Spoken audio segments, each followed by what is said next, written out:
Hello all, welcome to our YouTube channel, My Project Ideas. In this video, we'll be discussing a Python-based machine learning model to predict the salary of an employee on the basis of number of years of experience he/she had in the working industry. As far as the requirements of building this model is concerned, it requires Jupyter Notebook or Google Colab in the form of IDE to build our code. It even requires all the necessary libraries like pandas and matplotlib, which can be installed by running pip command directly on your command prompt or in Jupyter Notebook also. And entire Python should be installed with all interpreters to run our code. So let's have a look on the code. Initially, we have included all the necessary libraries that are needed, that is matplotlib, pandas, and numpy. Through these libraries, we will be using these libraries entirely in our building of this model. Secondly, we have loaded our dataset using read CSV function. So you can see that this is our dataset. Our dataset looks somewhat like this, which contains 20, as you can see, which contains 30 rows and 2 columns in the form of years of experience and salary. So this, according to this particular data set, we will train our model first, and according to that, we'll test our model, and the model will give further predictions according to this data set. Secondly, we have looked at the shape of the data set, which involves the number of rows and the number of columns. I have added some necessary comments which are understandable enough. As you can see, comments in Python can be started with an hashtag. Then we have looked to the first 5 and the last 5 observations of our dataset using head function and tail function respectively. Basically, the next step is to check whether our dataset is clean or not. Or in other words, you can say that if our dataset contains any null values or not. If our dataset contains any null values, we need to remove that null value first, and then the dataset is achieved to be a clean dataset.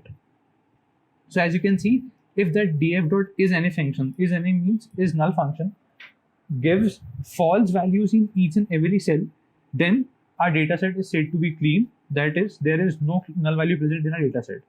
And if any of the cell returns true, which infer that there is some null values present in that particular column or cell, so we need to remove it first and then move ahead with further operations. So as you can see that in years of experience column, there is no null value, and in salary column, there is no null values. So we can move ahead with further operations. This step is to confirm, this particular code applet is to confirm that no null values are present in a dataset. So we can move ahead with further operations. Our dataset is clean enough, so we can move ahead. So next step is to move on over the concept of graphs and plots to visually represent our data. So it's time to see some visualizations in graph according to our dataset.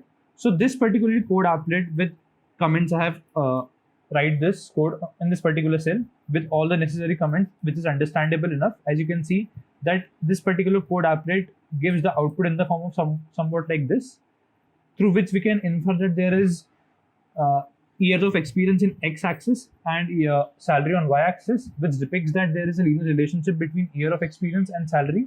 So as you can see that from the above graph, we can infer that there exists a linear relationship between years of experience and salary.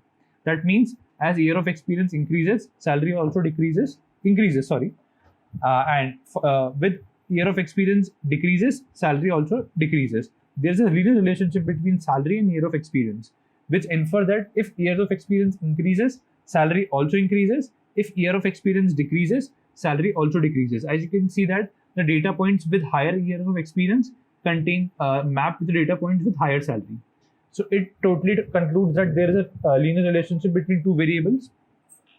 The next step is to split our data through ilog function in Python. This ilog function in Python basically is used to split our data into different modules, x and y. As you can see that this particular ilog function, after running this, now it's time to make a model which will predict the results on the given data. So dividing our data into features and labels using ilog function in Python.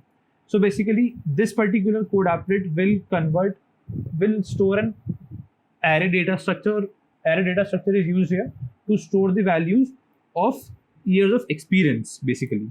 As you can see that in our data set, this is the particularly of particularly years of experience, that is 1 year, 2 year, 3 year respectively. And in Y, we have stored the salary column basically.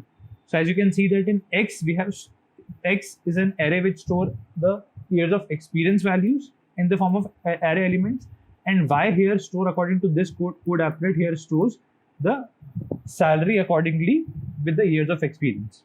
So now we have two arrays, X and Y. In X, there is the number of experience in the form of elements here, and in Y, we have the particularly salary map with each and every number of experience in the industry. So we have split our dataset into two, X and Y.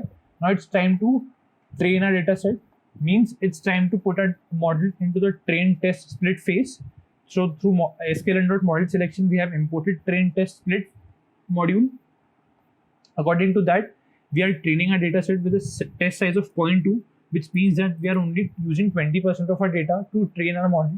This particular code applet declare all the necessary variables which will be used in training our dataset, which then we are calling train test split function out here with a test size of 0.2%. Means 20% of dataset will be used for training, and remaining dataset we will be using for testing purpose. So as you can see that we have infer out here that there is a linear relationship between years of experience and salary. So we'll implement a linear regression algorithm of sklearn module. So linear regression algorithm is basically imported through sklearn module. As you can see that we are training this model according to linear regression algorithm. Firstly, we have declared a variable named as regressor through which the linear regression function is called. Then secondly, through fit function by declaring the variables like x train and y train. Then we have called dot fit function on the regressor. So as you can see out here that this particular model has been trained successfully, as this output stream gives linear regression as in the form of output. The next, this particular code applet is one of the most important code applet on this entire model. As you can see that this particular code applet can be mapped with the equation of y equal to mx plus c. For example, consider line is equals to y, regressor dot coefficient as m, x as x, plus regressor dot intercept as c. So as you can see that y equal to mx plus c is a straight line equation which can be mapped with a linear regression line.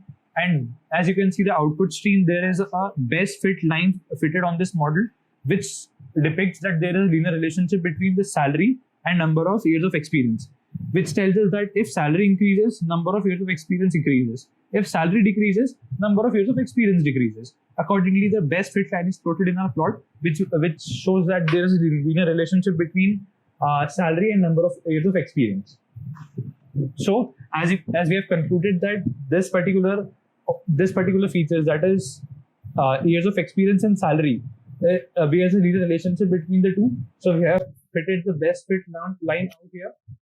So as you can see that this particular red line shows a linear relationship between salary and number of years of experience. Hence, we have trained our model. Now it's time to predict some values and see how model is predicting well, and see how there is a difference between actual values and predicted values. So that difference will tell us that how our model is efficient, and through this difference we'll see that how this model is predicting the values close to actual values basically. So we have created a data frame in the form of variable data underscore frame. As you can see that there are two columns in data frame, actual and predicted. So as you can see that actual is 109 and predicted is 107 something.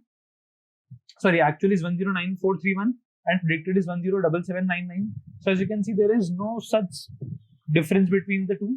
So our model has predicted the correct results. Our model is predicting the correct result, as you can see out here. So basically, this now will give a incoming input in the form of explicitly we'll give our input with the years of experience, and accordingly our model, which we have trained out here with the data set provided, the model will predict that what would be the salary of an employee with 10 years of experience. So as you can see, we have created a variable years experience and we have set it as 10. The next, we have done is we have called this regressor through which we have trained. That is, this particular model is trained according to the dataset provided by us, and this particular model will now predict that if a salary, that will predict a salary of an employee basically mapped with 10 years of experience. So as we can see that there is, if employee has 10 years of experience in the working industry, the salary could be this much. So as you can see that our model has finally predicted the correct output with somewhat close value to the actual output. So this is entirely, we have successfully built a salary prediction model on the basis of number of years of experience an employee had. So guys, I hope the code is clear and precise enough. Thank you everyone, and please do subscribe to our channel for getting more interesting project ideas. Until then, keep growing and keep exploring. Thank you.